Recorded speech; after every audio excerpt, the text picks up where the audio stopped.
Koreyaga kelishni juda ham oson izlab. Xo'p, Koreyaga kelishga qancha xarajat ketadi? Hamma qiziqtirgan savol. Yaqinda Koreyaga kelgan studentimizdan hozir so'rab bilib olamiz. Mirzo, sizga Koreyaga kelishga umumiy qancha xarajat ketdi? Umumiy $3000 ketdi. Xo'p, nimaga sarfladingiz endi bu xarajat? $1000 bankshot, $1000 firma to'lovi, $500 aviabiletlarga, $400 kontraktingga va $100 vizaga topshirish uchun ketdi.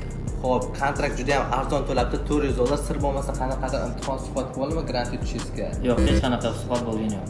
Xo'p, IELTS darajasi necha edi? 6. 6 IELTS darajasida qancha grant yutgansiz? 80% grant tutganman. 80% grant yutgan. Firma xizmati nisbatan ancha qimmatroq ekan, $1000. Siz buni qoniqdingizmi? Ya'ni $1000 ga nisbatan? Albatta qoniqdik, chunki aeroportga kelishimiz bilan firma o'zi kutib olgan, sim karta va bank karta bilan ta'minlab, kvartira topishga yordam berishgan. Bundan tashqari hech qanaqa imtihon suhbatsiz viza olishi hamda universitetga 80% grant yutish bilan ham ta'minlagan. Sir bo'lmasa qaysi firma? Forward Agency. Forward Agency. Xo'p, Koreyaga kelmoqchi bo'lgan yoshlarimiz barchasiga Forward Agency servislarini taklif qilamiz. Forward Agency Koreyaga kelishingizga ishonchli hamkor.